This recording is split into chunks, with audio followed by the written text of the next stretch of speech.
Two leaders shaped by a state like no other. I have this passion because I truly believe in Texas exceptionalism. They want your support to lead Texas into the future. I've always said public service defines itself. It's service to the public. A choice for voters. I want to do everything I can as governor to keep Texas the most exceptional state in the United States. Between competing visions. Instead of pointing out all our differences, we should be pointing out the things we have in common. Now the top candidates take the stage in the Texas gubernatorial debate. Hello, and thank you for joining us for a special edition of State of Texas. I'm Josh Hinkle. 30 minutes from now, Governor Greg Abbott will face Democratic challenger Lupe Valdez in their only debate of the campaign season. We'll bring it to you live. As we count down to that debate, we want to give you a closer look at both candidates and the experiences that shaped them and led them to the leadership roles they have. But first, we want to give you an idea of how this debate will play out. Our Robert Hadlock will be hosting the debate from the LBJ Library, and as he shows us, this setup is a little different than other debates. That's right, Josh. The biggest difference this week is there is no studio audience here in the Frank Irwin Atrium. Remember last week in Dallas they had one during the Senate debate. That is because that was one of the really hard demands that was made by Governor Abbott, that there be no studio audience. There is an audience, however, downstairs in the LBJ auditorium, split 50-50 between the two candidates. Each candidate will get 60 seconds to answer the questions that are asked tonight, and there will be a rebuttal period. We have 4 journalists from various television stations in Texas. Among them is Julie Fine, who was a moderator of the debate last week involving Beto O'Rourke and Senator Cruz. It'll all begin at 7 o'clock here on KXAN. We'll see you then.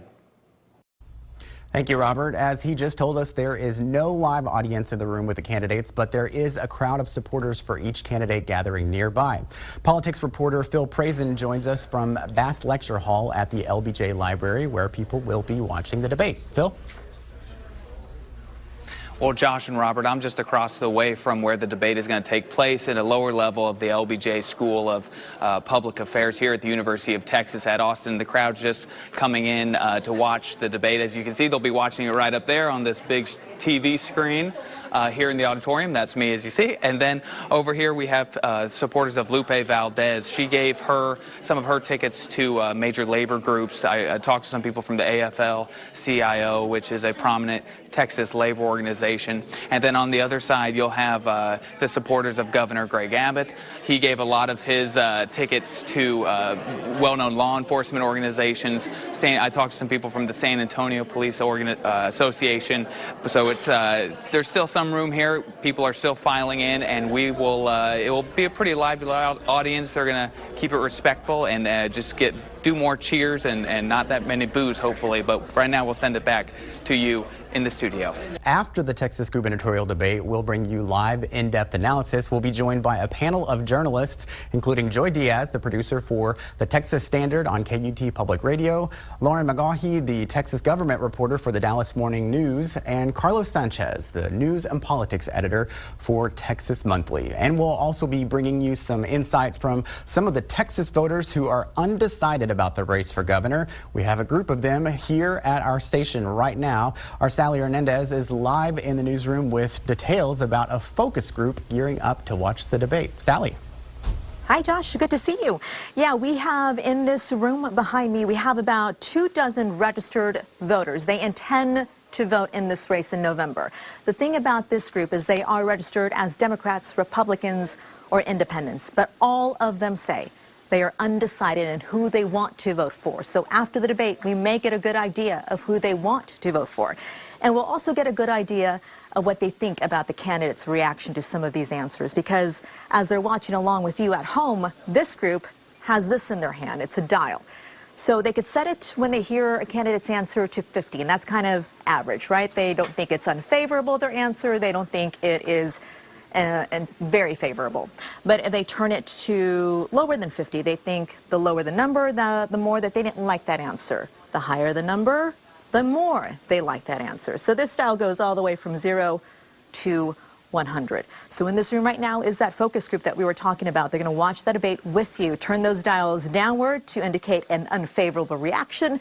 Turn the dials the other way to indicate that they have a favorable reaction. And then at the conclusion, we're going to talk to this group one more time. We're going to learn how their opinions about the candidates have been impacted because of the debate, and if they've now decided, Josh, who they're going to vote for. A freak accident put Greg Abbott in a wheelchair permanently, but a decision he made about his recovery put his life on a new course. If I spent any time on trying to be able to walk again, that would be time lost, and I wanted to get on with my life. A story of overcoming a devastating injury and the choices that led to the governor's mansion. Insight into Greg Abbott's life next on this special edition of State of Texas.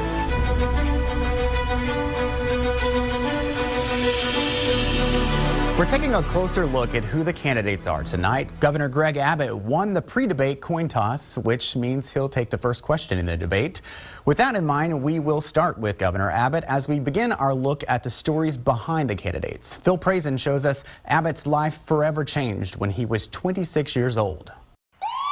On July 14th, 1984, an ambulance rushed Greg Abbott to the hospital. An oak tree fell on the 26-year-old while jogging with a friend. He spent a month in the hospital and 6 weeks in a Houston rehab facility. While he watched other patients devote their lives to regaining the ability to walk, Abbott turned down experimental treatments. He'd use a wheelchair the rest of his life. It immediately clicked that if I spent any time on trying to be able to walk again, that would be time lost. I never allowed myself to be weighed down with, oh gosh, would have I done this or that, or how my life would be different. Instead, I always cast my eyes forward and move forward in life as opposed to constantly looking back. Greg Abbott was born in Wichita Falls. His family moved around northeast Texas before settling in Duncanville. When he was in high school, his father passed away of a heart attack. It was a big loss, and there's a vacuum in your life whenever you lose a parent. And it immediately thrust more responsibility on my mom, and it thrust more responsibility both on myself as well as my brother. He excelled at track and field, was voted most likely to succeed, and graduated from the University of Texas at Austin. That's where he met Cecilia. The couple married in 1981, and 3 years later, just before the bar exam, that accident left him paralyzed. In the months ahead, his new life tested his faith. Why did this happen? How could you allow something like this to happen, etc.? But I found that the more I asked, the more questions seemed to be provided with solid answers. And one of those answers was Cecilia. You take an oath for better, for worse, in sickness and health, until death do we part. At a time of a marriage, that's so easy to recite. And she was put to the test in sickness and in health, but it was a challenge that she embraced with great support from me, and that made our relationship and our marriage even stronger. He passed that bar exam and went on to practice law in Houston. The Abbotts adopted their daughter Audrey and began planning a future for her, while he decided to make the next step. He grew frustrated when he thought local judges missed the mark on the law. The reason I went to law school to begin with is because I cherished the rule of law in this country. I wanted to make sure that it was preserved and passed on. I wanted to be a judge myself so that I would do it right. His work as a Harris County judge caught the eye of then Governor George W. Bush, who appointed Abbott to the Supreme Court of Texas. And when the incumbent Texas Attorney General moved on in 2002, Abbott ran for the job and won. A path that eventually led him to the governor's mansion. And some of his major accomplishments as governor so far in his first term, he pushed lawmakers to pass budgets that included nearly $4 billion worth of tax cuts, which included earlier dedicating more money to early childhood development and transportation. Now, he tried to get lawmakers to go along with sweeping ethics reforms, and they never really quite gave him what they wanted during both the sessions. But his most famous bill signing was Senate Bill 4. He declared it an emergency item the last regular session. It required local law enforcement officials to hold people who committed crimes here illegally until federal immigration officials pick them up for deportation, and it also allows local police to ask immigration status of the people they arrest. Now, that new law was major motivation for Governor Abbott's now opponent, Lupe Valdez, to launch her campaign against him. If you see harm, you either stop it or do something about it, or speak out. And we're going to take a closer look at her story and some of the experiences that led her to take on this campaign. That's next on this special edition of State of Texas.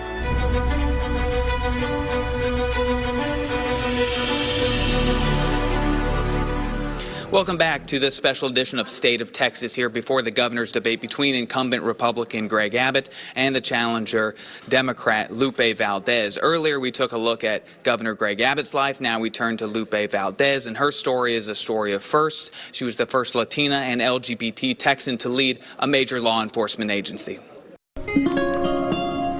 Lupe Valdez grew up in one of the poorest areas of San Antonio. Her parents were migrant farm workers, and she remembers being turned away at a Dallas County restaurant because the staff wouldn't serve Mexican Americans. To stare at your parents and go, why can't we eat here? You know, and parents have to choose how they explain things to you. But one day at junior high, a substitute teacher noticed her good work and told her she could make it to college one day. I remember he used to take the bus because he came right from the other side of town, and he took the time to miss his bus schedule or whatever to talk to me so I could find opportunity. So she began riding the bus herself to a high school on the rich side of town. That led to college in Oklahoma City. After that, she enlisted in a tank battalion in the United States military and became a captain in the U.S. National Guard. There's a teamwork in the military that I wish we could package more on the outside. Every job depends on somebody else, and you've got to be able to work together to make it happen. She was a pioneer in male-dominated fields, in the county and federal prison systems, as an undercover federal agent tackling white-collar crimes, and as a U.S. Customs agent. You're taught that when you can't find a way, you go out and make a way, make it happen. And so as a group of small women, we made it happen. And then in 2004, she decided to get into local politics, running for Dallas County Sheriff. No Democrat had won in decades. You know, at that time, being lesbian was not as easy as it is now. Although it's never easy, it's easier. And at that time, it wasn't. And I remember several people saying to me, you know, that's the first thing that's going to come out. They're just going to smear you up and down with us. And so I had to be comfortable that I wanted to do this bad enough to take whatever was coming. She came from behind to win, not just that time, but 3 other times. And years later, when she won the Democratic nomination for governor, she reflected on her poverty and the restaurant that turned her family away years ago. I was elected the sheriff of the same town that turned us away. And now she's again an underdog as she aims for the top spot in the state.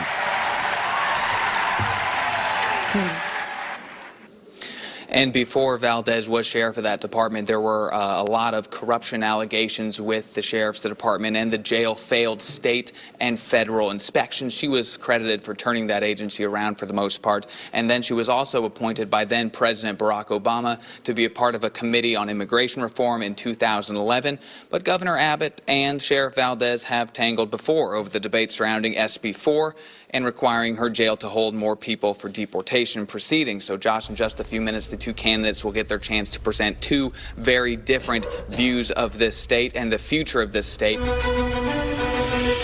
Welcome back. It comes as no surprise that Texas is divided along party lines just like the country. Texas issues are American issues. So we reached out to some supporters of the candidates to talk about what challenges lie ahead and how Governor Abbott or Lupe Valdez could handle them. Not only will 2 candidates square off, but 2 ideas of Texas, a booming economy and clogged roadways, record jobs, tiny unemployment, along with the largest number of people without health insurance, some of the best universities and some of the most crowded schools. And add in one massive hurricane. I think in times of crisis, that's when real leadership shows through, and the way that Governor Abbott has handled the post-Hurricane Harvey response has been tremendous. I mean, hurricanes are very difficult issues to respond to. Once the cameras go away, it's not that the crisis is solved. Deirdre DeLisi entered politics in the 90s when Republicans began to take control of state government. She then worked as chief of staff for former Governor Rick Perry and chairwoman of the Transportation Commission. She says managing the state's growing economy and population will be the governor's primary task in the next 4 years. People are moving to Texas. Over 1,000 people a day are coming to the state because of what they see Texas offers. They see Texas offers jobs, opportunity, and a great education system for their kids. And so that's wonderful, but it's taxing on our infrastructure, it's taxing on our roads, it's taxing on our schools. But while some see growth, others see people left behind. We have a shrinking middle class, and that's in part why people are just done with the politics that have gotten us here, done with the lip service, and want to see somebody who gets what they've been through. And Sheriff Valdez is that person. Austin Representative Gina Hinojosa is an up-and-coming Texas lawmaker focusing on public education.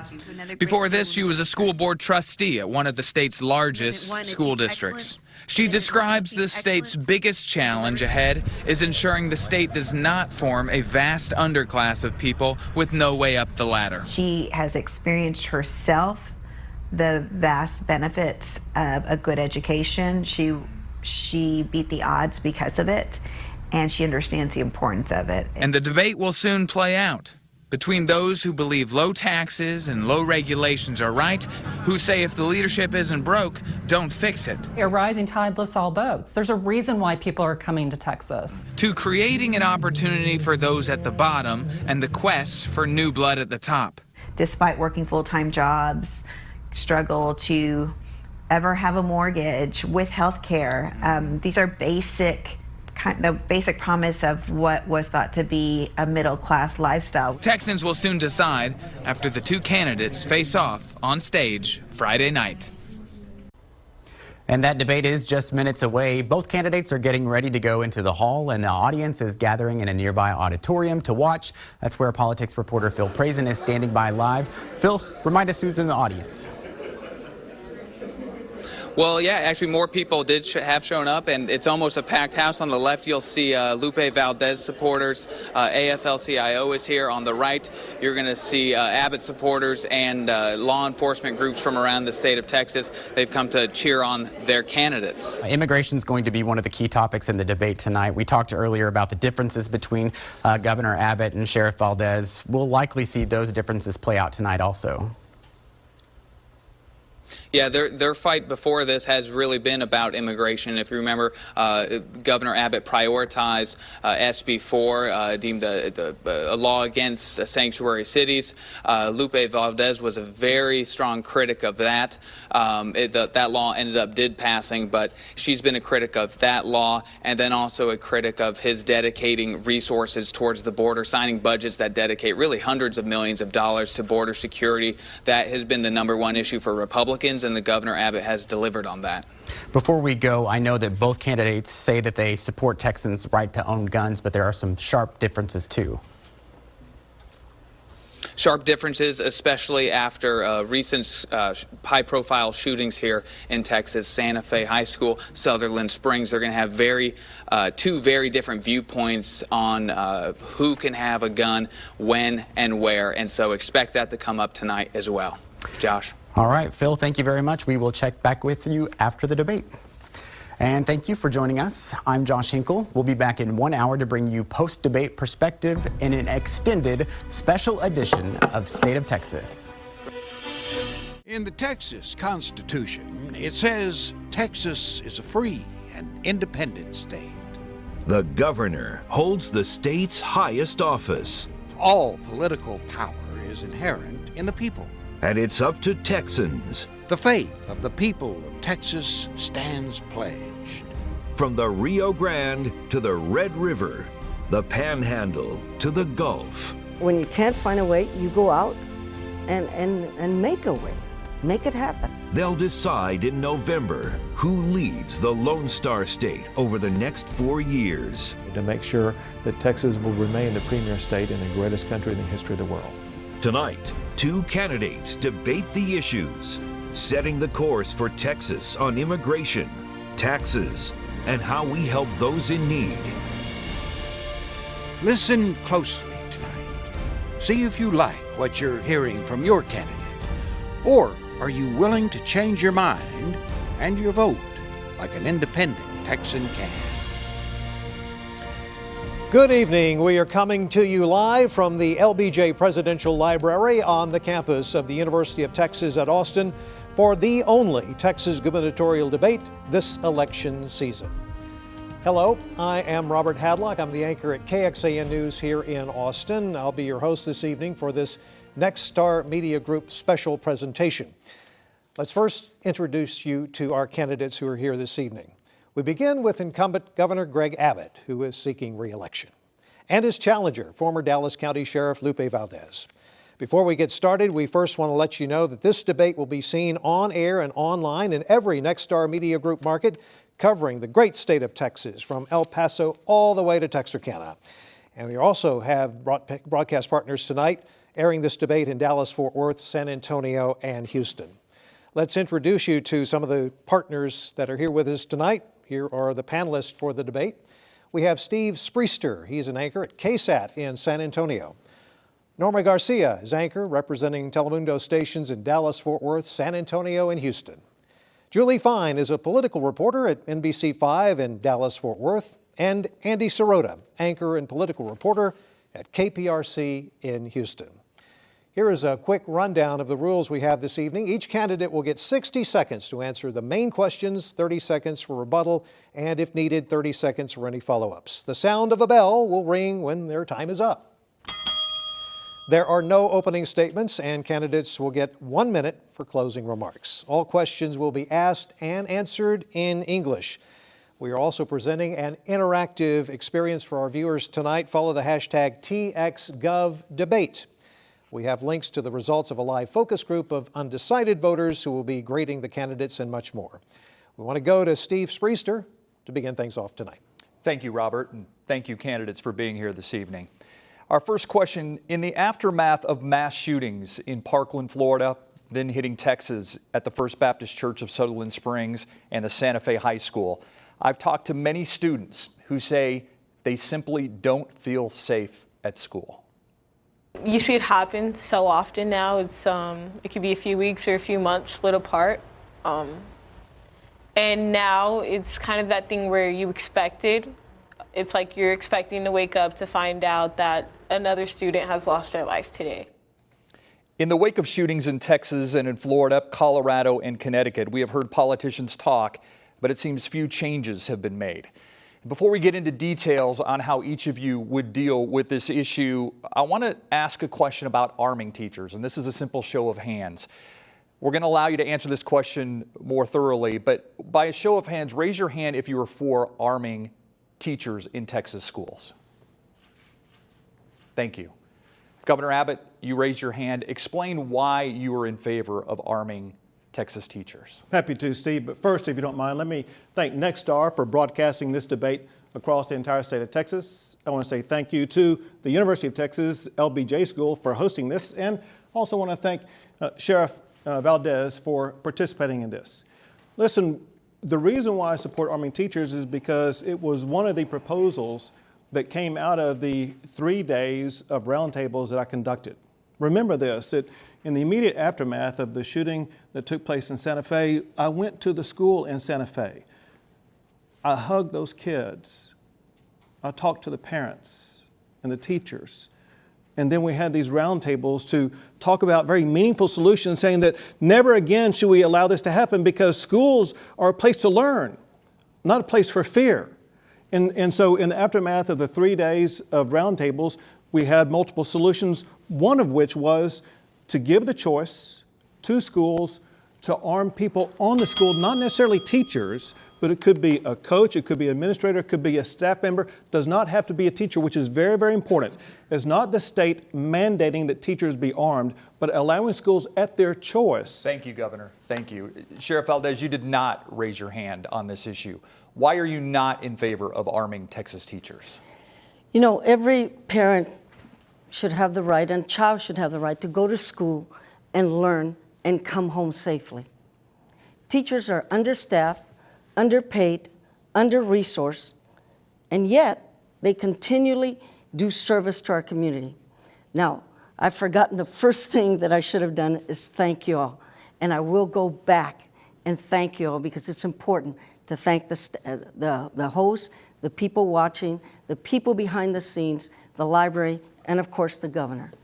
But I will continue to say teachers should be teaching, not being armed and being the defense. I do believe that there should be some defense there, but teachers are not the ones. If they wanted to be armed, they should have gone to the military. But teaching, we continually fortify our schools, but we won't invest in education. We want to arm our teachers, but we won't pay them as the professionals that they are. I believe they should be there to teach and take care of the children as they're doing now. All right. Thank you, Sheriff. Governor, you have 30 seconds for a rebuttal if you choose to take it. I want to elaborate more on the conclusions that came out of the roundtables that I hosted, because there were more strategies other than just allowing officials at school to be armed. The main thing that came out was, for one, we have to enforce current law. Number two, the state must provide better mental health resources for students at school, for people in our state. And then the last thing is we got to make sure that we provide alternatives in our school for them to be more secure. Some schools want to have metal detectors, other schools want to have other strategies. We need to give schools the strategies they choose to make sure their students are safe. Sheriff Valdez, you have 30 seconds. Yeah, and I agree with him. We do need to spend more on mental health resources. But I did talk to the students also. As a matter of fact, there's some of them downstairs right now. And they said nothing about arming teachers. They're more concerned about the adults listening to them.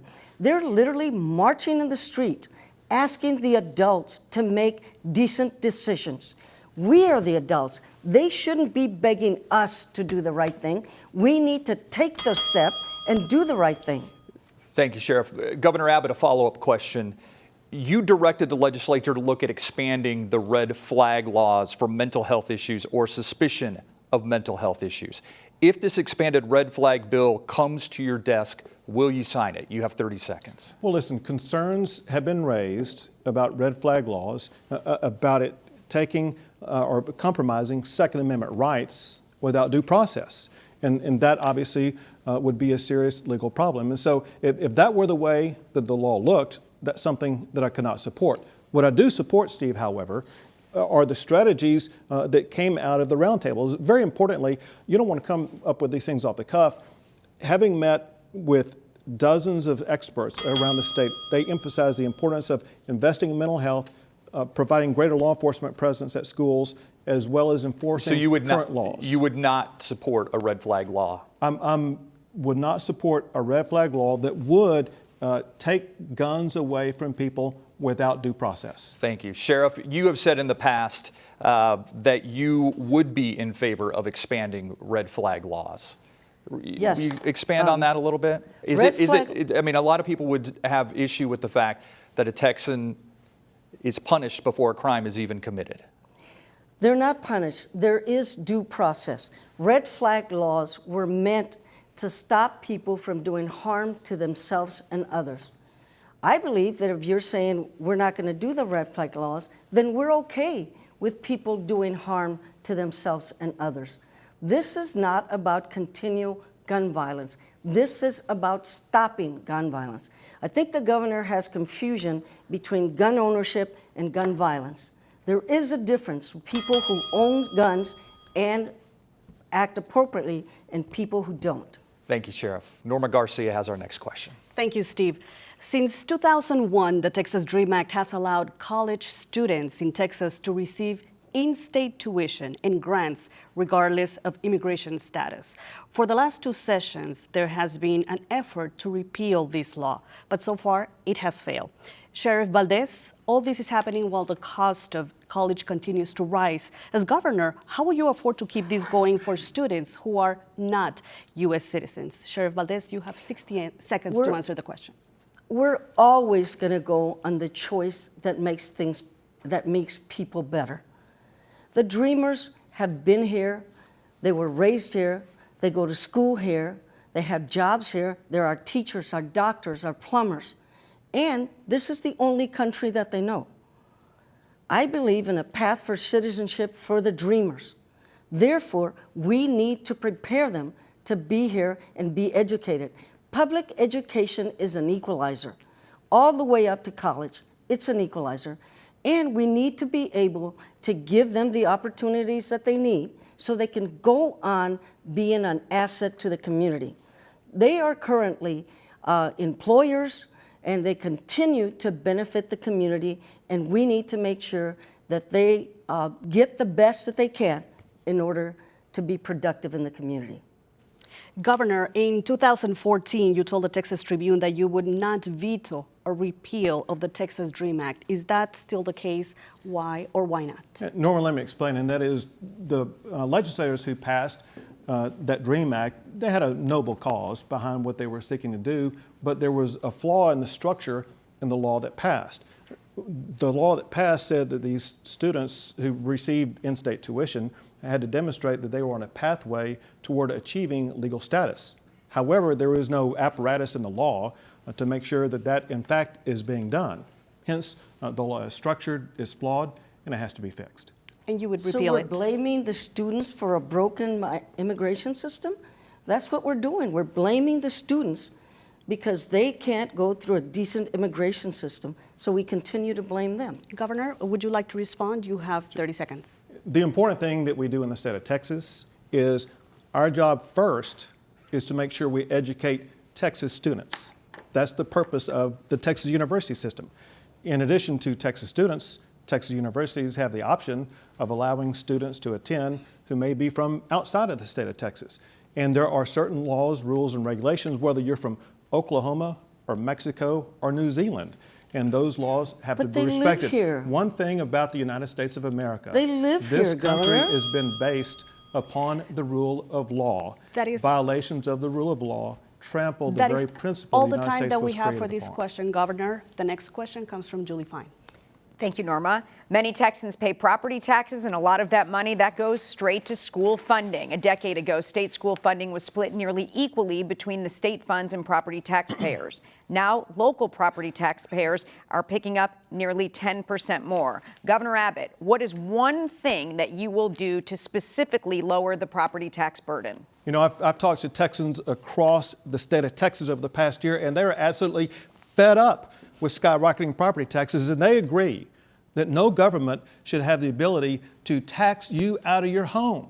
We got to remember this, Julie, and that is that people who own homes, they're not renters of the property from the city they're paying taxes to, and so we need to reform this in a way that will allow voter approval before taxes are increased. So my property tax plan, which you can find by going to gregabbott.com, is very clear. It limits government's ability to raise your taxes. And also, and it gives you, the homeowner, the authority to fire your tax appraiser by adding an election process for tax appraisers. Sheriff Valdez, you have 60 seconds. What is something that you would do to lower the property tax burden? First of all, we cannot talk about property taxes without talking about education, public education. The governor says he doesn't want taxes raised, but he keeps putting less and less money into education. 10 years ago, it was over 40% or 45%. Now it's almost down to 30-something. And in this year, they're seeking to cost $3 billion more. I think it's funny how he says they can't raise taxes, but they pat themselves on the back and wink because they're pushing the burden down to the local communities. Every time they put less funds into education, the local community has to take up the slack. So therefore, they have to raise property taxes, homeowner taxes. It doesn't make sense to me that you keep pushing the burden down, but yet you won't allow them to do anything. The state needs to pay its fair share. Governor Abbott, you have 30 seconds. Cities and counties don't provide education, but they do raise your property taxes. They have the ability to raise your property taxes by 8% a year. You, the people at home, do you have the ability to give yourself an 8% raise every year? I don't think so. That's what cities and counties do. I want to limit the ability But you of can't cities and limit it. counties from being able to increase property taxes above 2.5% per year. The two most expensive things for property taxes are public education and health care. If you keep putting less money into this, they have to do something. They don't want to ignore their folks. They have to do something. So you're pushing the load on them and therefore bringing up the property taxes. The state needs to pay its fair share and quit dumping on the local community. Quick follow-up here. You both talk about what you'd like to do to lower the burden. However, how do you get the legislature on board? Last session, they could not agree on a property tax cap. One thing that I know I've experienced, that I know every legislator running for office this cycle has experienced, and that is they get complaints from homeowners across the state, and they're going to be coming back into a session knowing they have to do something about property taxes. The good thing about my property tax reform is that it reduces the Robin Hood reallocation of money, which goes directly to helping our schools. Sheriff, you have 15 seconds as well. It's still the same thing. You can't say it's their fault when you keep putting the load on them. We continually cut education funds, and yet they have to do something to keep educating the families there. If I could add, one thing that's clear, You both I'm have the 10 only seconds, candidate both on of you. stage tonight that's articulated a plan to cut your property taxes. Sheriff, you have 10 seconds to I'm respond. the only candidate on the stage who knows that that's not correct. You need to make sure to have the state pay its fair share. Next question, Andy Sirota. Julie, thank you. We asked viewers and voters to send us their questions for the candidates. This one is via Twitter. It's from Edith DS. She's asking, what can we do to better prepare for disasters like Hurricane Harvey? We were wondering that same thing. A year has passed since Harvey, yet many people from Beaumont to Rockport filed for assistance with FEMA, but there are families all across Southeast Texas right now who are still struggling to rebuild. According to recently released research, 1 in 5 residents in the 24-county area experienced severe damage to their home, and 8% remain displaced from their pre-Harvey home. When the Texas legislature convenes in January, as governor, will you tap the state's $11.9 billion rainy day fund? This is the largest rainy day fund in the country. Would you tap that in order to help Texans who are still struggling from the effects of Harvey? Sheriff Valdez, let's start with you. You have 60 seconds. Hasta la pregunta es necia. Even the question is ridiculous. First of all, my condolences go out to the families who are still struggling and suffering. When I visited Beaumont, Rockport, Houston, and all those areas, the families were still struggling to put their life together. A police officer or law enforcement, anytime there's a cry for help, they rush to the scene and do something about it. When the leaders of all of these areas called the governor and asked for help, his immediate response was, stop complaining, fill out the forms. And yet, we have a rainy day fund. He calls a special session for bathrooms, but does not call a special session when people are dying. The rainy day fund is the biggest savings account in the United States. Governor, it rained.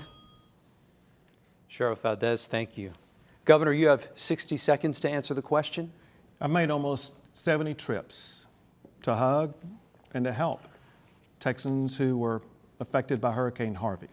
Understand this, when a disaster is declared, the governor has the authority to spend state money without having to call a special session to tap the rainy day fund. For example, we have and we are providing hundreds upon hundreds of millions of dollars to cities, counties, and schools, all of which will be repaid from the rainy day fund in the next session. But on top of that, the governor has the responsibility to negotiate with the federal government for federal disaster aid. I negotiated $30 billion to help rebuild Texas. That is more disaster aid fund than the state has received in response to a disaster in the history of the state of Texas. We have been able to amass the resources to ensure that we're going to be able to not just rebuild, but to rebuild Texas better than before Hurricane Harvey struck. So you're saying you will not tap the rainy day fund? To the contrary, next legislative session? No, to the contrary, to be clear what I just said, we've already spent money from the state budget that will be required to be drawn down from the rainy day fund. In a time of disaster, the governor has the authority to advance spend that money. So money has already been spent that will be required to be repaid from the rainy day fund. Point one, but point two is that we will be considering the multitude of other expenses that cities, counties, and schools have been dealing with to make sure they have the resources Governor they need. Abbott, thank you so much. Sheriff Valdez, you have 30 seconds for a rebuttal. It took forever for him to answer the call.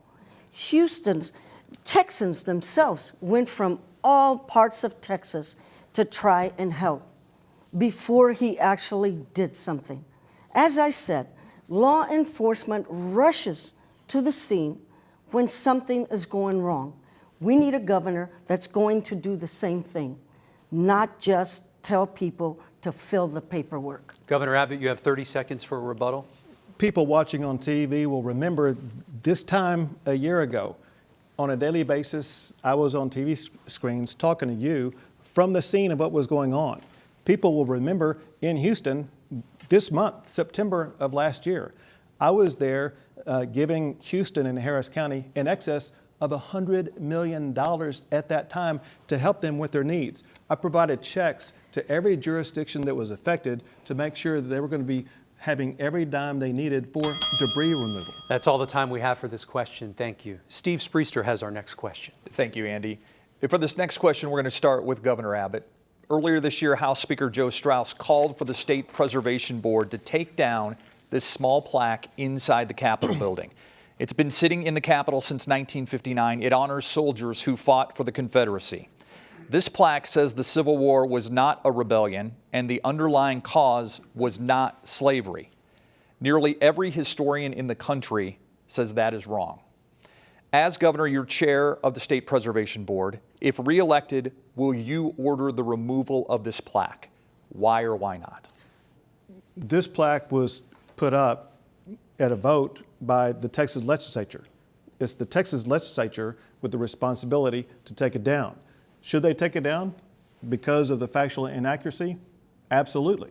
And I'll be working with the legislature on that issue this next session. But because the legislature was the body that put it up, it's the legislature's responsibility to take it down. I don't think a governor should unilaterally have the authority to be dismissive of an act of the legislature. If you can do that with one issue, you can do that with virtually any issue, and I think that raises questions. Sheriff Valdez, if you were elected governor, will you take down this plaque? You know, I come from a family that was needlessly abused by law enforcement.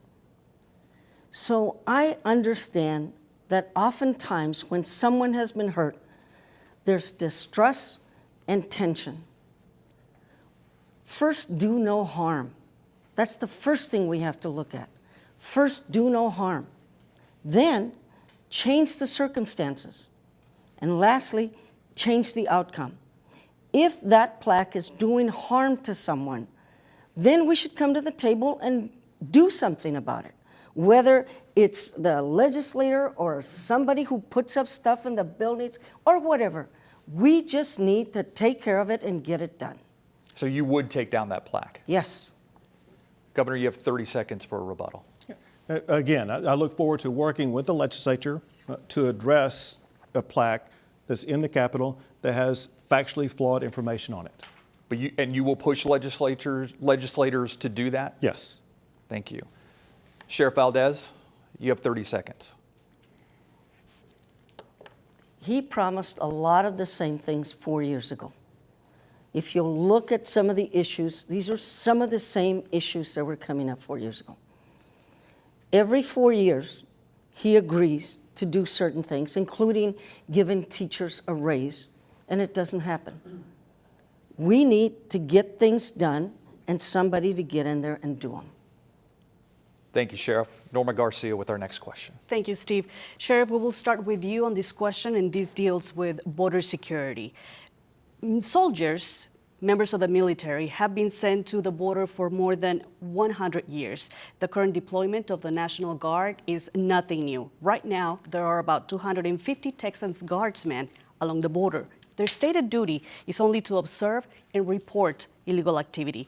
Do you think this is good use of our resources? And why should Texans pay for these deployments rather than solely the federal government? Sheriff Valdez, you have 60 seconds. First of all, currently we have some of the safest cities along the border. El Paso, McAllen, Brownsville have all been seen as some of the safest cities on the border. Yet we take $800 million and put troops on the border. We militarize the area. I would just hope that if he continues to do this, he gets the money from the federal government. This is a federal government issue. If we're talking about a crisis, then we should take that money and put it into a genuine Texas crisis. Public education, healthcare is things that will touch both parties, rural and urban areas, and all around. We need to put our money in Texas.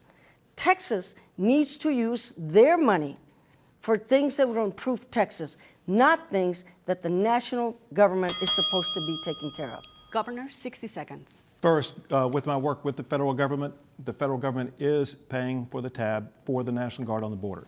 Second, the reason why I'm working to make sure that we do secure the border is because I want to go after the human traffickers, the sex traffickers, the cartel members, those who threaten us like gang members, the rise of MS-13 gang members in the state of Texas.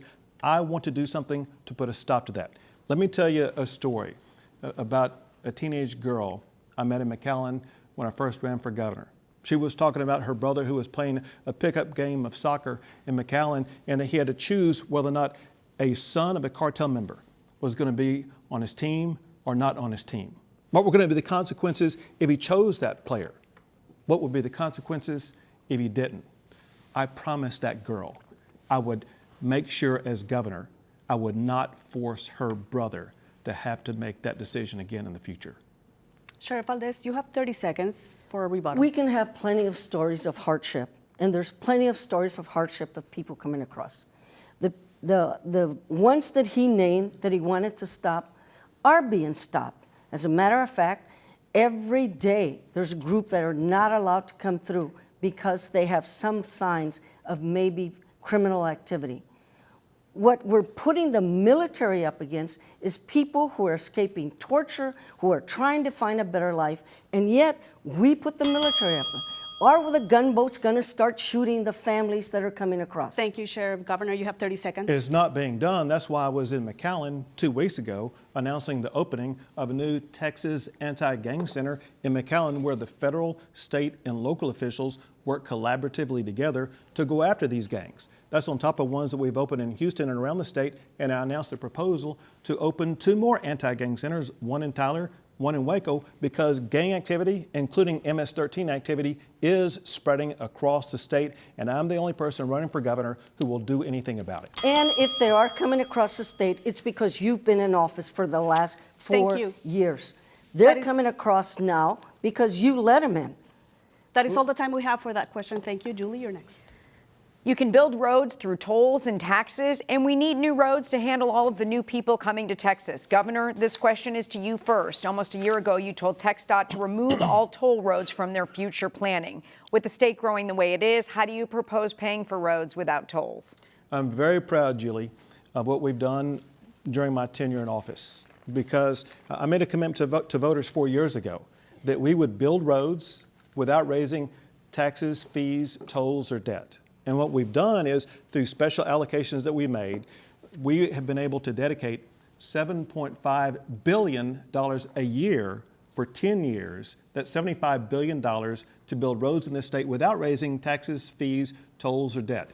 Texas now has the largest road building fund that's ever existed that I know of by any state in the United States of America without having to use taxes, fees, tolls, or debts to build roads. There are so many roads being built. If you drove down here from Dallas for this, you passed dozens of construction projects on I-35. The best business to be in today is the orange cone business because we have so many roads being built across the state of Texas. Sheriff Valdez, you've said you're not in favor of toll roads. How do you plan on paying for needed roads in Texas? As he mentioned, we need to use the taxes that we're collecting right now for those purposes. We need to use the gasoline tax, the license tax, all of these that we had agreed to use for roads and other things. Yet that's not what they're being used for. We need to have our priorities and actually use the money that we've collected for the reason that we said we're going to collect it. And we need to use that for better highways instead of toll roads. Governor, you have 30 seconds. Well, we actually are aggregating all of those taxes, and we directed from the oil and gas severance tax and from sales tax.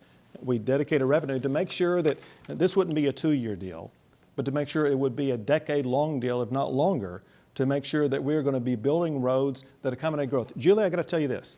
I talk to CEOs across the country that are moving their companies here from other states. They tell me one reason why they're moving to Texas, Texas has such a superior transportation infrastructure. Governor, thank you. Sheriff, you have 30 seconds. But they also need schools.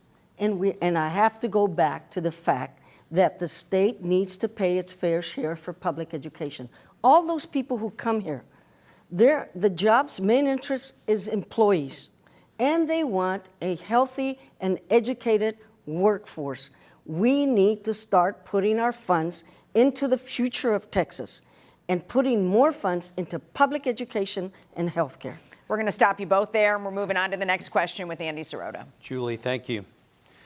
While the images of flooding are what most will remember for years to come, Hurricane Harvey's winds also tore through many coastal communities. That's where the Texas Windstorm Insurance Association, or TWIA, is supposed to step in. For hundreds of thousands of property owners in Texas, TWIA is their only option for windstorm insurance. So for nearly a year now, the KPRC Channel 2 investigative team has been examining TWIA's post-Harvey performance. One common storyline, Harvey victims say they're being shortchanged on their claims or not being paid at all. I have been given $65,000 now, but I'm at a halfway point. Since the governor appoints the insurance commissioner in Texas and that person appoints TWIA's board of directors, what will you do to make sure that homeowners are fairly compensated? And would you insist the state attorney general investigate TWIA? Sheriff Valdez, you have 60 seconds. Let's start with you. Well, first of all, we need to seriously take care of the insurance problem. A week before Harvey, our governor signed a law to give insurance more time to discuss whether they would pay or not. And then when Harvey happened, he wouldn't delay the enforcement of that law. And all these people were crying to the insurance, were calling out to the insurance to do something about it. We need to stop the pay-to-play appointments. And we all know about the whisper campaign of pay-to-play. We need to appoint people who will actually have the people's and the business aspect in mind, not just one side. We need to stop appointing people that donate to us, that take care of us and our friends and family. We need to appoint people to these boards that actually work in that area. So would you insist that the state attorney general investigate TWIA based on what you just told us? I'm going to do whatever I can to make sure that Texans get the better deal. Governor Abbott, you have 60 seconds to answer the question. One, I, as governor, expect TWIA to fully pay every valid claim, period. Two, if there's any delay in the payment of a claim, yes, I would expect the Attorney General to investigate. Three, I talked to the insurance commissioner about 6 months ago to make sure that TWIA claims were being paid quick enough. He showed me records at that time that as of that time, more than 95% of TWIA claims have been resolved. But let me make one last point, and that is there's an issue right now about TWIA insurance rates going up. I am against the increase of TWIA insurance rates. I've talked to people like the mayor of Fulton, Jimmy Kendrick, small business owners up and down the coastal bend, they cannot afford an increase in the TWIA insurance rate. And as governor, I'm working to make sure the TWIA insurance will not be increased. Governor Abbott, thank you. Sheriff Valdez, you have 30 seconds for a rebuttal. It still comes down to the same thing. 4 years ago, he'd made more or less the same promises, and we still haven't seen it done. You need to appoint people to boards that know what the business is, not just the people that are donating to you. We need to make sure that Texas is taken care of first before we take care of the others. Governor Abbott, 30 seconds for a rebuttal. This is a classic example of what I look for in appointments. The person that I appointed to be in charge of the Insurance Commission is a lawyer who formerly specialized in insurance law, is a former state judge. And so this is a man who knows the subject area extremely well and is very competent. When I make appointments, I look for the best qualified person, someone who brings experience to the table, who will achieve the mission of making Texas better, period. So you're saying that if they donate to you, it doesn't matter? I could care less if anyone donates to me. My job is to make sure the state of Texas is run well. Thank you and I'm both. going to make sure I do that. Thank you so much. We're hoping you're enjoying tonight's debate wherever you're watching in the entire state of Texas. And a reminder, you can follow hashtag TXGovDebate on Twitter. You'll find links to a live focus group we're conducting right now. They're grading the candidates' performances. You'll also find supplemental information for all of our questions that we're asking here tonight. And now back to Steve Streeser, who will be asking the first of our individual questions of each candidate. Steve? Thank you, Robert. Governor Abbott, you called a special session in 2017. One of the items on the agenda was the legislation regarding bathroom privacy, which requires public school students to use the bathrooms based on their birth sex. There have been a number of issues raised with the measure, from business leaders worried about boycotts in the Texas economy to Joe Strauss, the Speaker of the House, worried about personal costs of this bill, saying, quote, "I don't want the suicide of a single Texan on my hands," end quote. Tonight, are you willing to say that if a bathroom bill lands on your desk next legislative session, that you will or won't sign it? Here's what I want to be very clear about, because over the course of the past year, I've charted an agenda that will completely transform the state of Texas. And let me tell you the items that are on that agenda.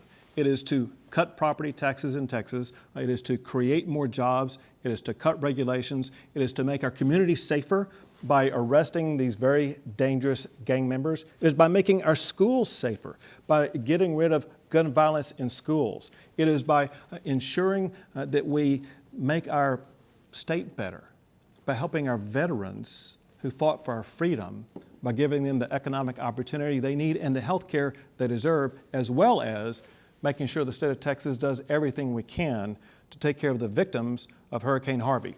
That is going to be my agenda this coming session, period. The bathroom bill, if it comes to your desk, is not one of those priorities that I heard you mention. It's not on my agenda. Will you sign it if it comes to your desk? Well, I don't sign hypothetical bills. All I can tell you is what my agenda is, which I did, and what I'm going to be focused on during the session. Thank you, Governor. Sheriff Valdez, you have 30 seconds in rebuttal. You know, he listed gang members and several other things, and I'm almost wondering, does that mean that transgenders are gang members? Because that's what he was going after. There is a continual fear-mongering, and I don't believe in laws that start out with fear. We need to stop the fear-mongering in our laws and get down to what really matters to all Texans, to have an equality life, to have an equal and fair and opportunity in this state, instead of just dealing with people that you don't agree with. Thank you, Sheriff. Governor Abbott, you have 30 seconds. One thing I know from talking to Texans all the way from Amarillo down to Brownsville, from Texarkana out to El Paso, all Texans want to make sure that they and their families are safe. One reason why I talk about safety tonight is because I talk about safety every day. That's the reason why law enforcement officials across the state of Texas have endorsed me, because the law enforcement officials know I am the governor who will work with law enforcement to keep Texans safe. Okay, I got to answer that one. I'll give you 15 seconds. We have a lot of questions we want to get to still. You know, they did endorse him. When I took over the Sheriff's Department, I made a lot of changes. I took on the good old boys, and I made a lot of changes. And not everybody was happy. And yes, they have a habit of endorsing the incumbent. But the governor holds the purse, and he holds it with a vengeance. I personally know about that. So why wouldn't they endorse him? All right, thank you. Julie Fine with our next question. Sheriff Valdez, you've now paid your property taxes, but up until just a few months ago, you owed $12,000 in back taxes on 7 different properties that you own. Should Texans be concerned about you managing state finances? Not at all. I did what the average Texan does. Never was delinquent, but I made it in payments. I made decisions, as all Texans have to do. Do I pay this bill, that bill, or do I just extend the payments? That's exactly what I did. I extended the payments, which is what a lot of Texans would do. Never became delinquent. Let's get that very clear. Never became delinquent, but I also chose to not raise the rent of my renters so that I could just make it out in payments. Governor Abbott. I've always paid my property taxes on time. As a governor, I've ensured the state of Texas pays its bills on time. I balance a very conservative budget to make sure that we live within our means so that Texas will retain the high AAA rating that we have. Sheriff, would you like to add anything? I paid my taxes just like every other Texan. And a lot of us have to do it in payments. That's exactly what I did. Thank you. And our next question goes to Norma Garcia. Thank you, Julie. That is the end of the individual questions. The next set of questions will be addressed to both candidates. Earlier this month, new numbers came out from the U.S. Census. One striking statistic is that 4.8 million Texans do not have health insurance. And the Kaiser Foundation says that 2/3 of Texans believe the state is not doing enough to get people insured. Please state one thing you will do if elected that will help more Texans get health insurance. Governor. First, 60 seconds. Sure, Norma. Very importantly, we need to understand the success that we have had. Over the past 4 years, the uninsured rate among Texans has dropped 22%. The uninsured rate among Texas children has dropped 23%. A lot of people don't know, but Texas ranks the second best state in the nation for the reduction of child uninsured rate in the United States. So we're making great progress, but there's more we can do. It's one thing that I worked on, spent months on last year about negotiating with the Federal Health and Human Services. This is bureaucratese. It's for what's called an 1115 waiver. This 1115 waiver made sure that through the Medicaid system, Texas was going to be providing greater access to Medicaid in the unique ways Texas needs. One problem with Medicaid across the board is it's a one-size-fits-all approach, and Texas doesn't fit the approach that may work for Kansas. By getting that waiver, I was able to craft an approach to ensure and cover more people in the state of Texas. Thank you, Governor. Sheriff Valdez, 60 seconds. 1 in 6 Texans do not have health insurance. We're the highest uninsured state in the United States. Yet, Texas leads the attack on pre-existing conditions. By the way, a pre-existing condition is that you're female and can get pregnant. So now you're being singled out because you're female. We're leaving over $10 billion a year on the table by not accepting the Medicaid extension. Yes, he put in a system, and the system, there was no accountability, there was no measurement, and as you saw time and time in the media, it was profit over pain and all those things.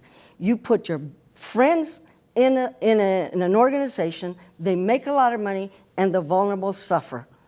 We need to accept the Medicaid expansion, and we need to invest in rural communities that have become a medical desert. Governor Abbott, will you stop your attack on pre-existing conditions? You have 30 seconds to answer, Governor.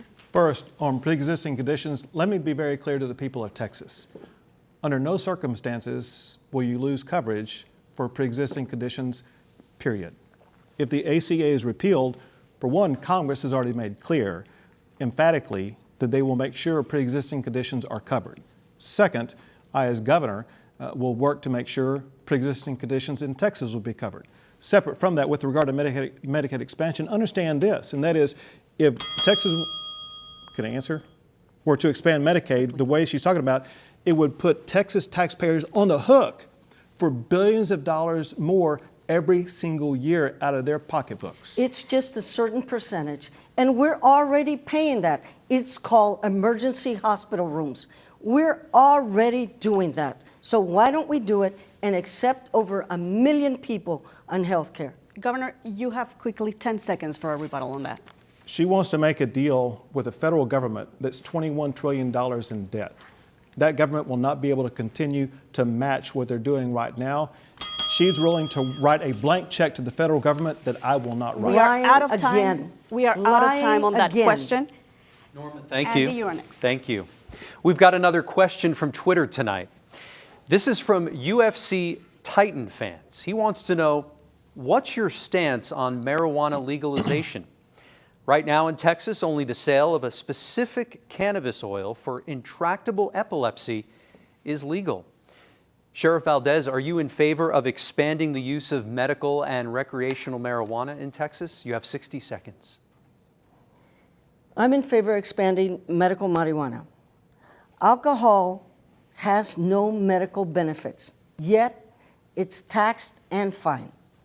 We know that medical marijuana has some health benefits. Why can't we tax and fine those also? And as far as recreational marijuana, I think it's up to the people. The people need to decide whether that's going to be in Texas or not. I think every other state has let the people decide. We should do the same thing. Let the people decide whether we should accept other than medical marijuana. Governor Abbott, you have 60 seconds.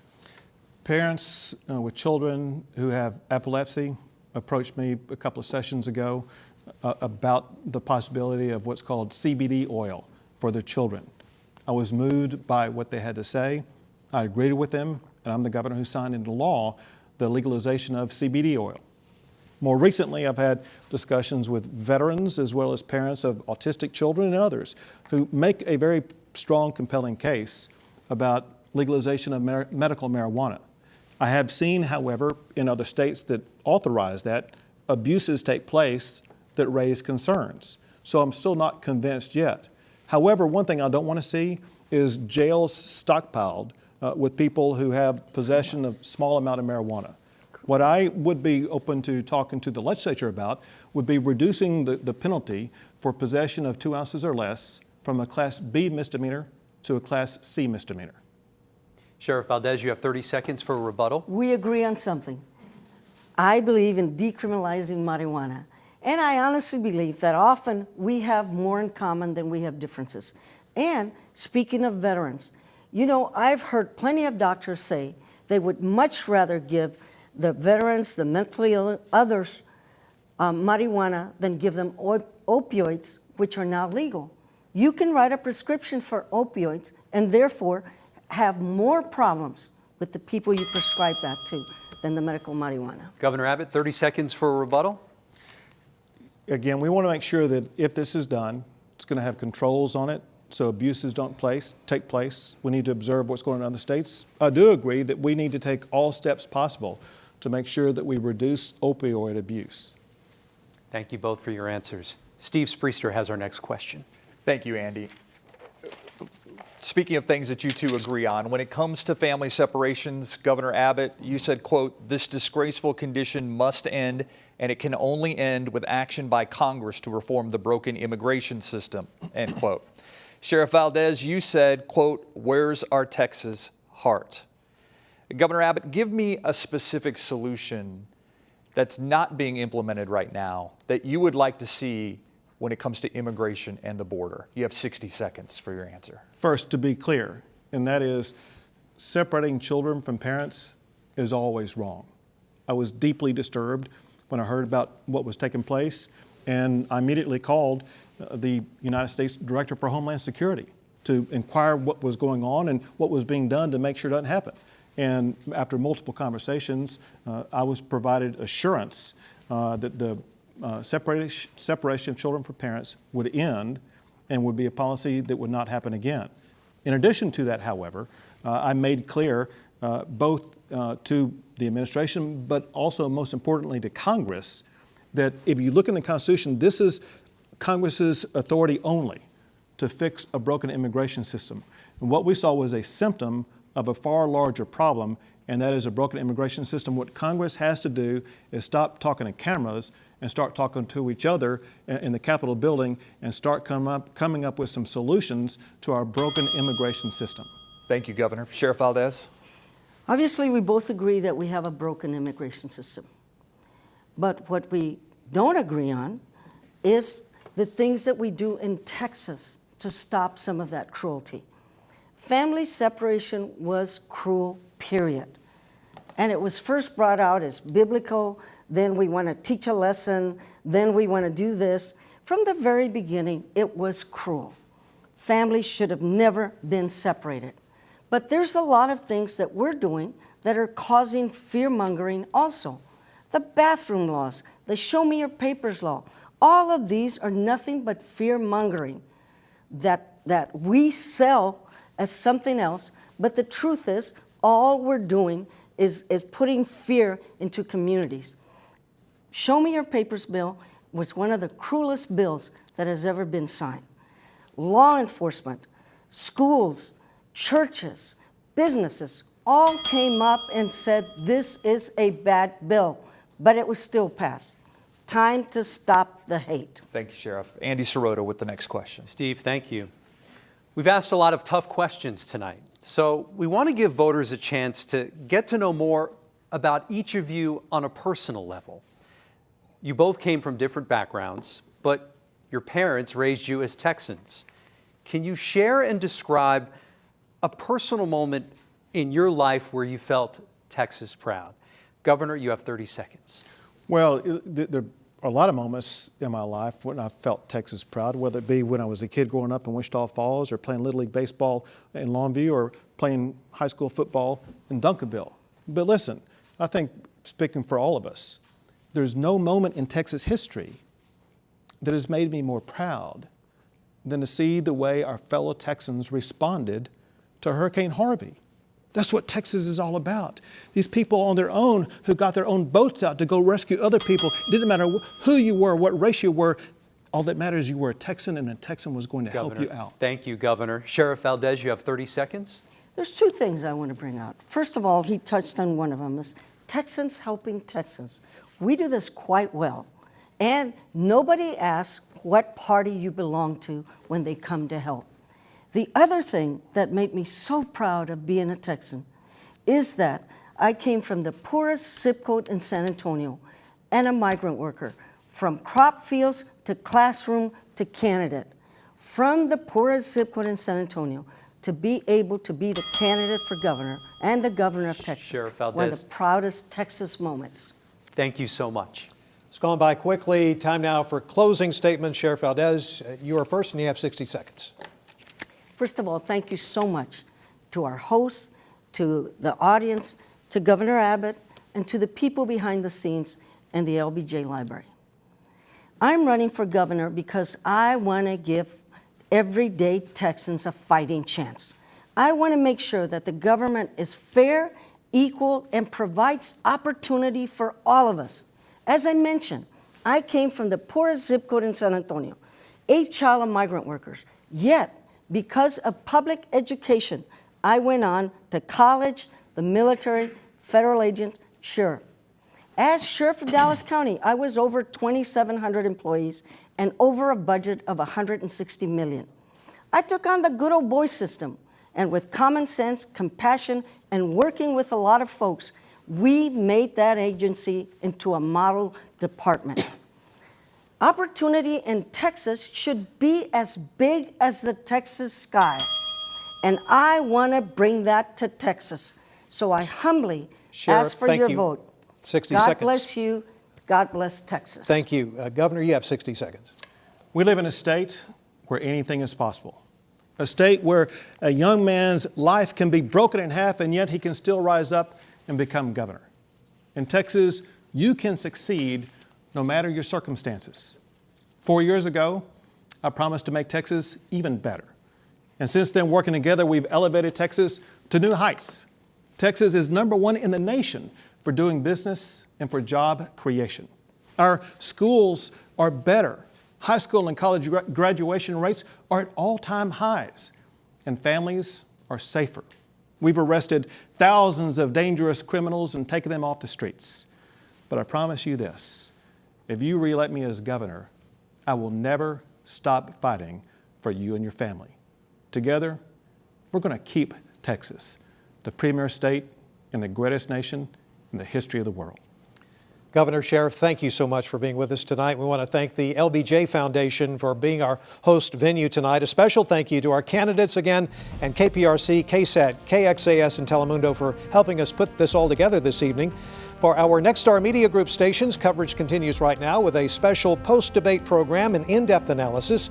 See how our focus group of undecided voters rated the candidates' answers tonight. Reminder, Election Day, Tuesday, November the 6th. Early voting opens up statewide October 22nd. Get out there and exercise your right to vote. Thank you for joining us, and good night from Austin. Two visions for the future of Texas. The top candidates in the race for governor squared off on the debate stage.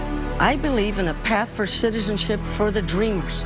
Therefore, we need to prepare them to be here and be educated. With ideas for where Texas is now and where we should go in the future. The important thing that we do in the state of Texas is our job first is to make sure we educate Texas students. We tracked a group of undecided voters to see what they thought of the candidates and if the debate changed any minds. Hello, and thank you for joining us for a special edition of State of Texas. I'm Josh Hinkle. The candidates for governor have spoken. The one and only debate between Lupe Valdez and Greg Abbott is now complete. Both candidates shared their thoughts on the issues facing Texas, ranging from immigration to property taxes, Harvey relief, and toll roads. We watched the debate along with a group of undecided voters divided among Democrats, Republicans, and independents. They reacted to candidates' answers using a dial system. When they liked what they heard, they turned the dials upward. When they didn't like it, they turned the dials down. We recorded all the responses using a real-time graph which showed the lines moving up and down depending on what people in the focus group thought. The red lines represent the Republican reaction. Democrats are in blue and the independents are in yellow. When the lines hover near the middle, that means that these people felt neutral about what the candidates are saying. So let's get started. We asked, in the aftermath of mass shootings, students say they feel that they're not safe in school. We asked the candidates if they think arming teachers is the answer. Only Republicans in our focus group liked the idea of arming teachers, while other ideas the candidates talked about were more popular. We continually fortify our schools, but we won't invest in education. We want to arm our teachers, but we won't pay them as the professionals that they are. I believe they should be there to teach and take care of the children as they're doing now. The main thing that came out was, for one, we have to enforce current law. Number two, the state must provide better mental health resources for students at school, for people in our state. And then the last thing is we got to make sure that we provide alternatives in our school for them to be more secure. Some schools want to have metal detectors, other schools want to have other strategies. We need to give schools the strategies they choose to make sure their students are safe. We're joined by Joy Diaz, the producer for Texas Standard on KUT Public Radio, Lauren McGaughy, the Texas government reporter for Dallas Morning News, and Carlos Sanchez, the news and politics editor for the Texas Monthly. Welcome. Thank you for having us. Yeah, it's a pleasure. So we saw the lines going up and down. What was your reaction to what they were saying beyond just arming teachers in schools? Well, I thought it was interesting that when Governor Abbott started to talk about mental health, it looked like everyone was interested in that. All the lines kind of went up, yellow, blue, and red. But then when he started to talk about maybe giving the schools a little bit more of a say over whether they wanted to bring those guns in the schools, the blue line just dipped straight down. So, I mean, no surprise, right? Everyone wants kids to have access to more services, but when it comes to the guns in the classrooms, it's a pretty big split. It'll be interesting, too. I saw the lines diminish when what Governor Abbott was saying approximated talking points. And I'm just curious to see how the focus group will react when it's very obvious that talking points are at play. And we know that mental health is like a big umbrella that is often used because the community that is affected by the lack of funding when it comes to mental health hates the fact that they're always scapegoated when it comes to the use of guns. Well, we asked the candidates also about whether they support red flag laws, and Governor Abbott did not, and neither did Democrats nor independents like that. Would not support a red flag law that would take guns away from people without due process. This is not about continual gun violence. This is about stopping gun violence. I think the governor has confusion between gun ownership and gun violence. There is a difference for people who own guns and act appropriately and people who don't. It was neutral for a long time right there. Yes, but it's super interesting because this was one of Lupe Valdez's finest moments during the debate where she, put the governor on the spot and she said, basically, are you confused when it comes to gun ownership or when it comes to gun violence? And that's a very interesting point to make when it comes to red flag. What did you think, Lauren? I think that what the governor said is tracked with what he has said before about red flag laws. He asked the legislature to look at them, and then, they seem to suddenly not be very popular with some people in his base.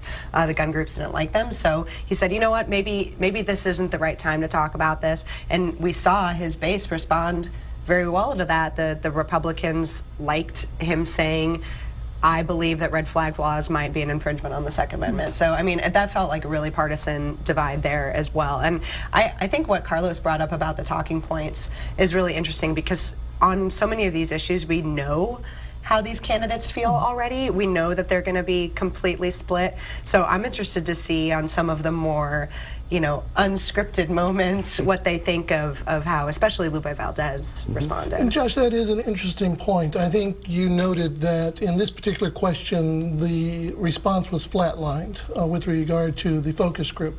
I think that that's because they perhaps didn't know the nuance of red flag laws. And what we saw tonight was a bureaucratic sounding governor versus an impassioned candidate challenging the governor. And the question becomes, will voters respond to that passion, or will they respond to the notion of someone who is firmly in control of the bureaucracy of state government? All right, let's keep it there for now. Your property taxes keep rising, and it's happening all across Texas. We asked the candidates for governor what they would do to lower that burden. We'll look closer at their answers and how our panel of voters responded coming up.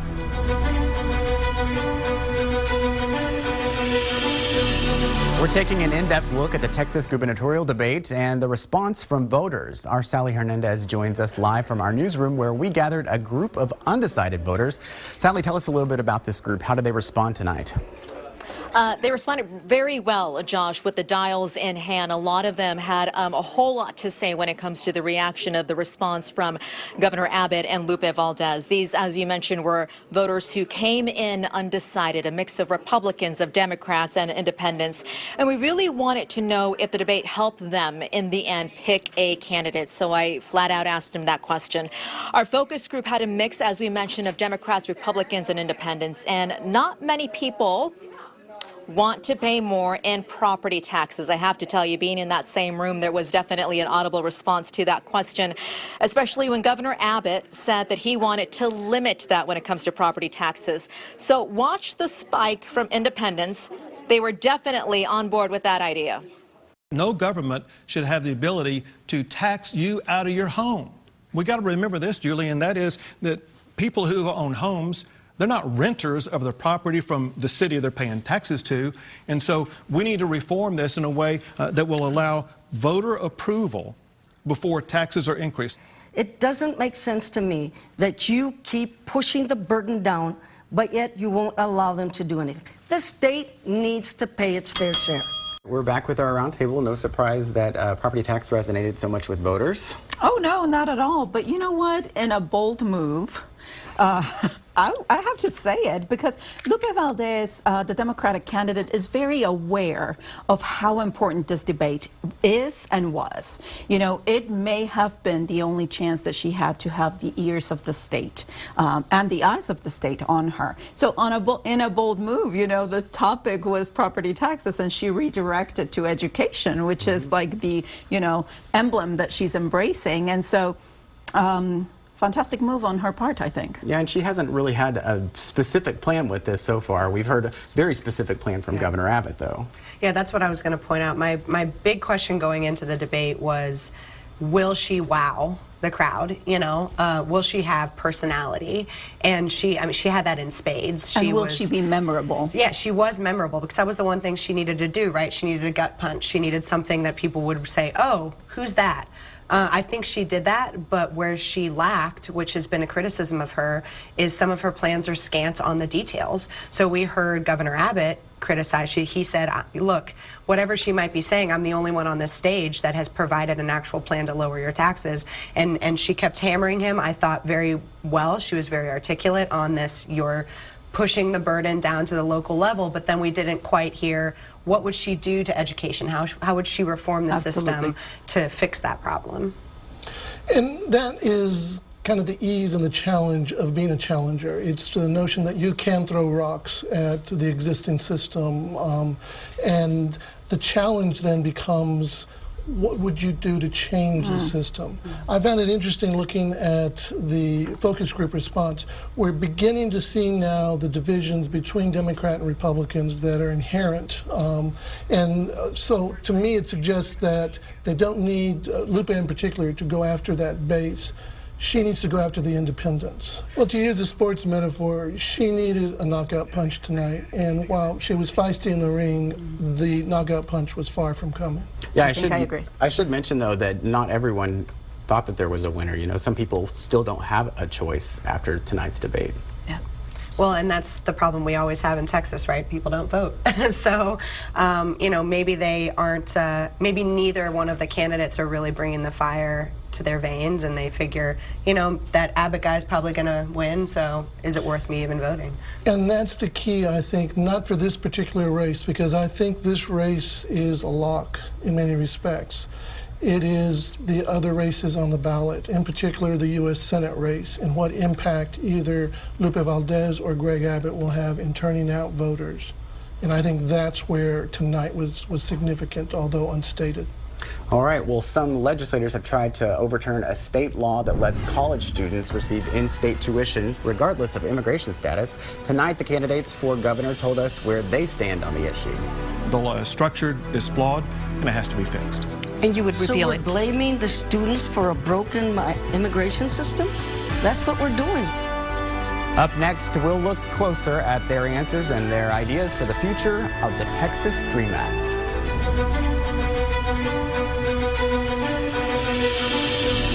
For the second question of the night, the candidates were asked about the Texas Dream Act. It allows undocumented students in Texas to pay in-state tuition at Texas universities. When asked whether or not he would repeal it, Governor Abbott said the law from 2014 was passed with good intentions, but has some flaws. The law that passed said that these students who received in-state tuition had to demonstrate that they were on a pathway toward achieving legal status. However, there is no apparatus in the law to make sure that that, in fact, is being done. Hence, the law is structured, is flawed, and it has to be fixed. And you would repeal it. So we're blaming the students for a broken immigration system? That's what we're doing. We're blaming the students because they can't go through a decent immigration system, so we continue to blame them. You know, the thing with the DREAM Act is super interesting. You always hear, this is a problem that I believe Lupe Valdez had in this debate, and it is that she did not change the rhetoric. What she said is what we've been hearing for a long time. I think the most convincing argument I've heard comes from the business community in Texas. And what the business community has said is, we want people to spend money in Texas. And how do you get people to earn more than minimum wage? Well, you educate them. And if you educate them, you have a spending crowd. And I think that makes sense. You have an educated workforce, you know, they spend money. I think that's a more convincing rhetoric. However, I do understand what she was saying, you're blaming the students for not fixing an immigration system. But then again, the state of Texas cannot fix a federal immigration system. Joy, I thought this was a question where very clearly it was passion versus policy. Governor Abbott talked in policy tones, and you had a flat line. Lupe Valdez began with a very passionate response, and her numbers spiked on terms of the response. I think this was her opportunity in the debate, and frankly, I think it was a missed opportunity ultimately. I think that she should have been more aggressive and more on the attack with Governor Abbott. This was an opening to talk about Senate Bill 4 and the implications it has for the Hispanic community and a large demographic in this state. And she did not take that opportunity. She also didn't point out that the Texas DREAM Act was a Republican proposal. Absolutely. This was a Rick Perry passed law that he was very proud of. And, you know, she could have said, you know, this was your own party that passed this, and now you're saying it's flawed. You know, where was that thought years ago? We've never had comprehensive immigration reform. She didn't say that either. So I did think that she, you know, she, like you said, was very passionate on the issue, but she did miss some entrees to attack Abbott for that. And I was curious to see if the bill is, if the law is flawed, what would be Abbott's fix? She didn't come back and say, well, then how would you fix it? Would you do away with it, or is there some other way? Absolutely. The missed opportunity was just there, you know. Instead of focusing on what Texas cannot do as a state, it could have focused on what Texas can do, what you were mentioning, Senate Bill 4, and what would you do, Governor? Yeah, and the flat line that you mentioned on the red and blue flat line when he started speaking in policy tones, right? That was surprising to me because the Texas DREAM Act was a Republican proposal. I think that shows how the Republican Party nationally and in Texas has changed, because that was something that, you know, the red line maybe would have been a lot higher if it was Rick Perry talking about it, but now it's several years later and our views on immigration have changed. Well, there was a clear political split when Sheriff Valdez talked about spending state dollars to secure the border, while most everyone liked the governor's answer about stopping human trafficking. We need to put our money in Texas.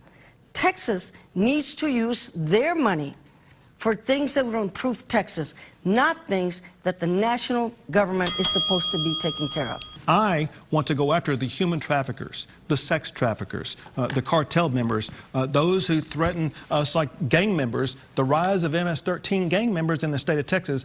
I want to do something to put a stop to that. Unsurprising. I mean, going after human trafficking is something that a lot of attorneys general across the nation are doing now. It's been a major proposal of our own attorney general here, Ken Paxton, going after those people. So I think everyone is for that, right? Everyone is ensuring that people aren't being trafficked, especially in a sexual nature.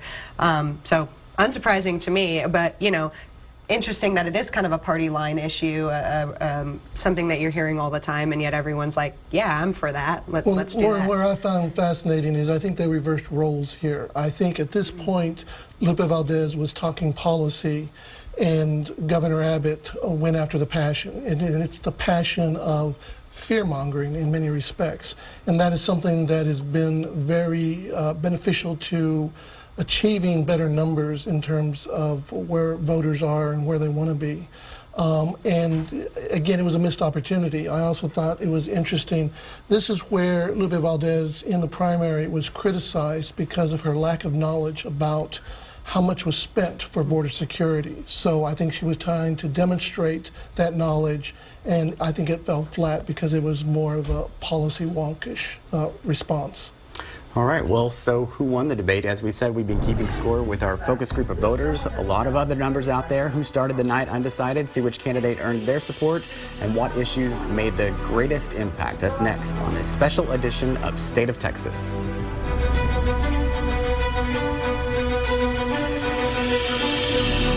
Welcome back. We're taking an in-depth look at the Texas gubernatorial debate and the response from voters. Our Sally Hernandez joins us live from our newsroom where we gathered a group of undecided voters. Sally, tell us a little bit about this group. How did they respond to the debate?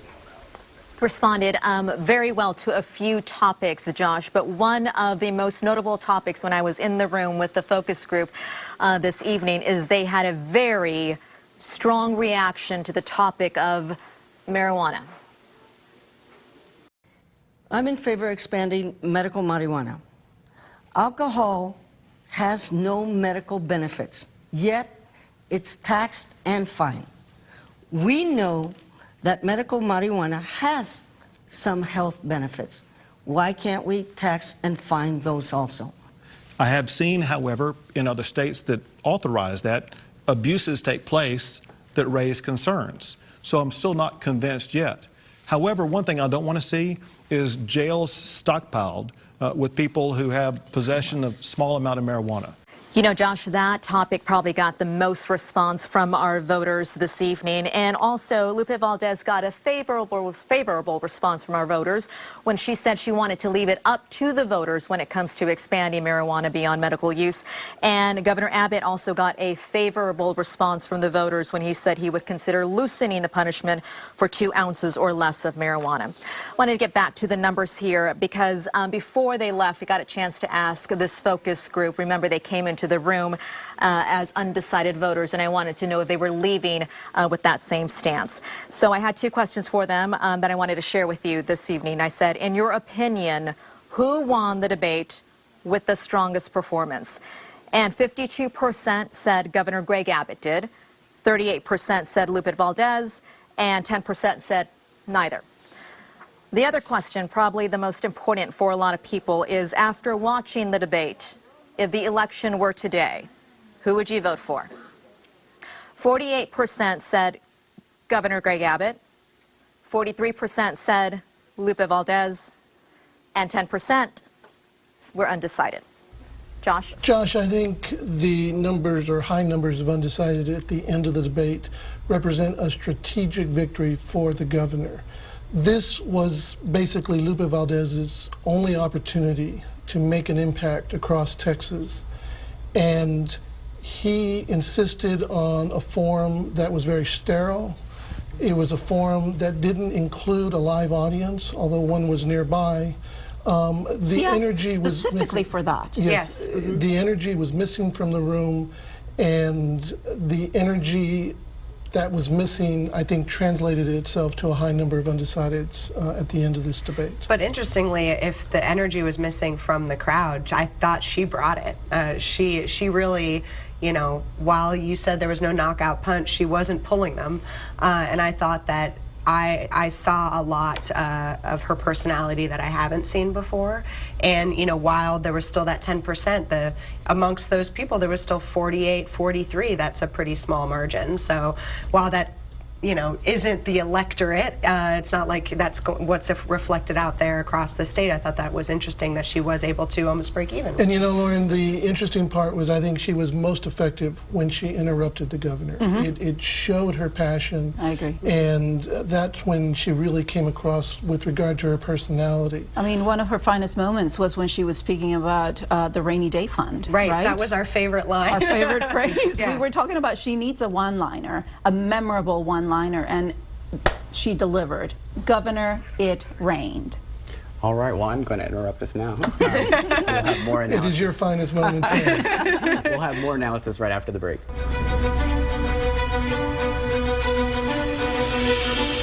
Welcome back to our special edition of State of Texas. Both candidates in tonight's debate did well with our group of voters when they talked about what made them proud to be a Texan. There's no moment in Texas history that has made me more proud than to see the way our fellow Texans responded to Hurricane Harvey. That's what Texas is all about. These people on their own who got their own boats out to go rescue other people. It didn't matter who you were, what race you were. All that matters is you were a Texan, and a Texan was going to help you out. Thank you, Governor. I came from the poorest zip code in San Antonio and a migrant worker, from crop fields to classroom to candidate. From the poorest zip code in San Antonio to be able to be the candidate for governor and the governor of Texas. Sure. You have some final thoughts for us, Joy?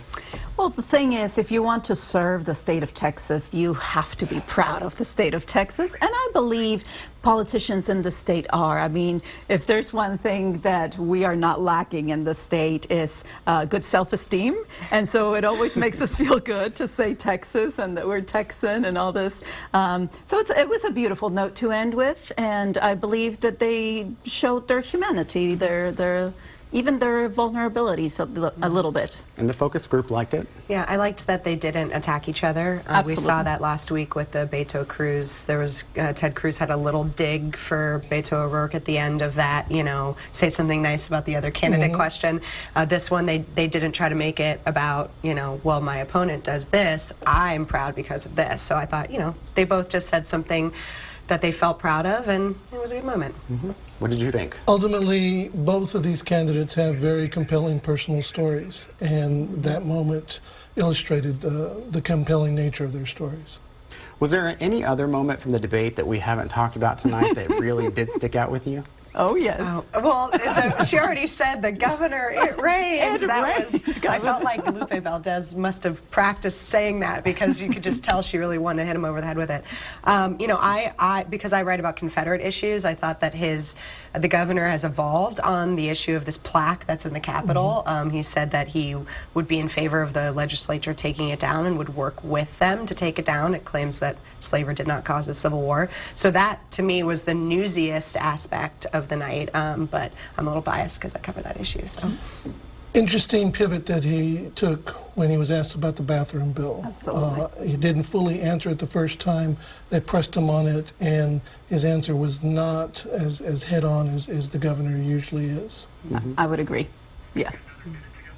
So when we think about the people that were there in the audience, you know, backstage earlier we were talking about the audience was a lot of law enforcement personnel, but they were invited by Abbott's campaign. You know, just in the few seconds we have left, can you talk to me about what does that mean when a law enforcement community isn't backing Sheriff Valdez as much as maybe she would hope? Well, she was very gracious in her answer about that. She said, you know, Governor, you hold the purse, right? And you hold it with vengeance, I think was her phrase, that the law enforcement community has to be respectful of the incumbent, and they normally are.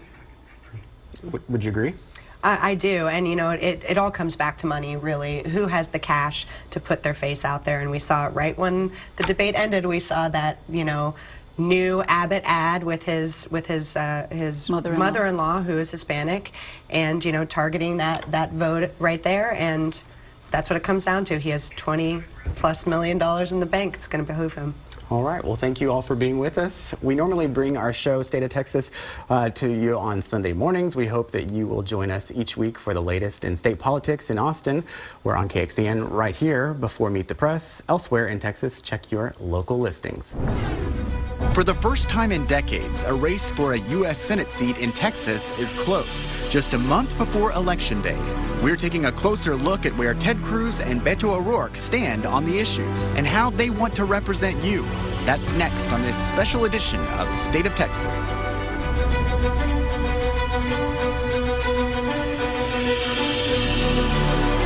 For many Texans, the race for Senate is the top contest on the ballot. Beto O'Rourke and Ted Cruz are in a close race that's drawing nationwide interest. Our Phil Prazen brings us an in-depth look at the candidates, their backstories, and where they stand on the issues. For anything to change in this country, those ideas need to go through the United States Senate. And right now, that body is so close, one state election could decide who controls that body. And for the first time in decades, the Texas race is competitive. Texas. It's the second largest state both in size and population. It's one of the most diverse states in the country with more than 10 million Hispanics. More than 1 million people have a license to carry a gun. 4.5 million Texans don't have health insurance, and more than 1.7 million people came to this state illegally. America's issues are Texas issues. The two candidates are young and they represent two completely different worldviews. The incumbent Senator Ted Cruz came to the spotlight as the state's Solicitor General. That's the person who's arguing for the state of Texas in court, including 9 times at the Supreme Court. That's more than any other lawyer in the state at that time. In 2012, he won a place in the Senate by upsetting a powerful statewide elected official, mostly by tapping into an unmatched pool full of volunteer grassroots workers. Imagine millions of courageous conservatives all across America rising up together to say in unison, we demand our liberty.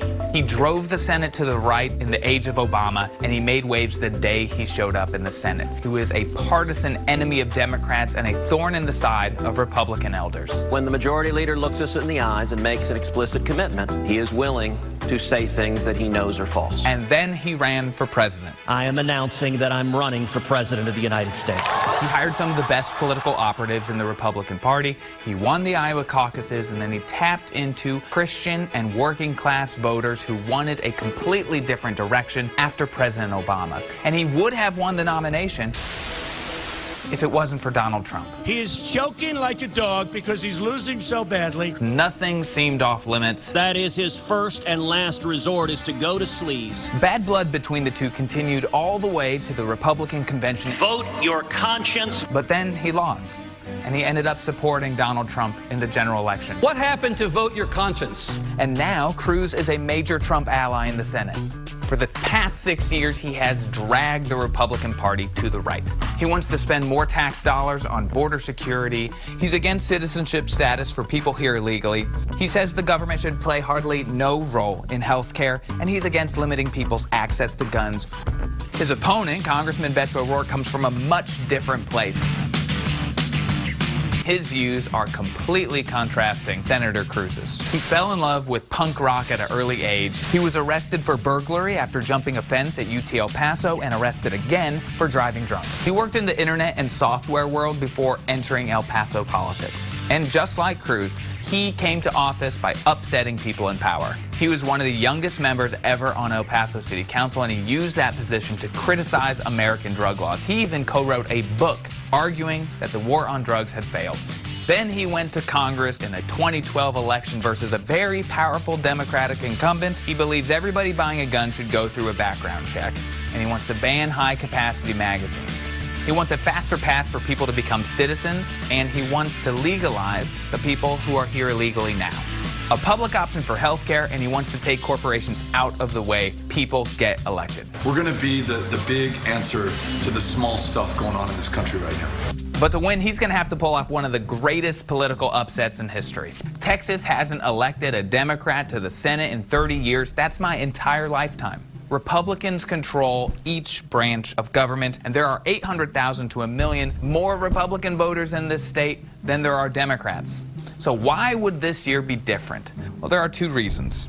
Senator Ted Cruz has built a reputation. Some love it, some hate it. And then there's the president. Moderates and suburban women are having a hard time putting an R next to their name because of the president's rhetoric, reputation, and all of these scandals coming from Washington. And we've seen Democrats upset Republicans across the country all year. And a lot of people are saying if it can happen in Alabama, why can't it happen in Texas? Remember that experienced professional textbook campaign staff that ran Senator Cruz's election for president? Well, they're here in Texas. And if Beto O'Rourke ran a race the way it's always been done, he's gonna lose. So he's not. Beto's campaign is decentralized, relying on these local Beto organizations to organize events in their neighborhoods. And then he's literally just driving around with 1 or 2 staffers in a car. He's spent more than a year going to all the 254 counties in the state. By being in Brady, I have a better understanding of what's on the minds of those in Brady that I want to represent than by relying on a pollster in Washington, D.C. or some other part of the country. The crowds are getting bigger and bigger. These black and white Beto signs seem to be everywhere, and he's raising money, a lot of money. Even with that $2,700 cap on individual donations, he's raising more money than Senator Cruz. But with all of that said, money doesn't vote and signs aren't people. And this all reinforces the myth of the undecided voter. I know very few people who are going to the polls and don't already know who they're going to vote for when they walk in the voting booth. There is a blue team and a red team, and whoever shows up more on election day wins. And Senator Ted Cruz excels in that partisan politic world. O'Rourke is trying to challenge that entire notion. Yes, earlier this year, Democrats showed up and nearly doubled their turnout in the primary election, but Republican voters still had 500,000 more people show up. This really is a story about the pinnacles of power in Texas now versus what it could be becoming. And we'll find out on Tuesday, November 6th. Thanks, Phil. You'll get the chance to have your say in this race and all the others on the ballot in just a few weeks. Early voting starts on October 22nd, but remember, if you want to cast a ballot, you have to be registered to vote by Tuesday, October 9th. Thank you again for joining us for this special edition of State of Texas.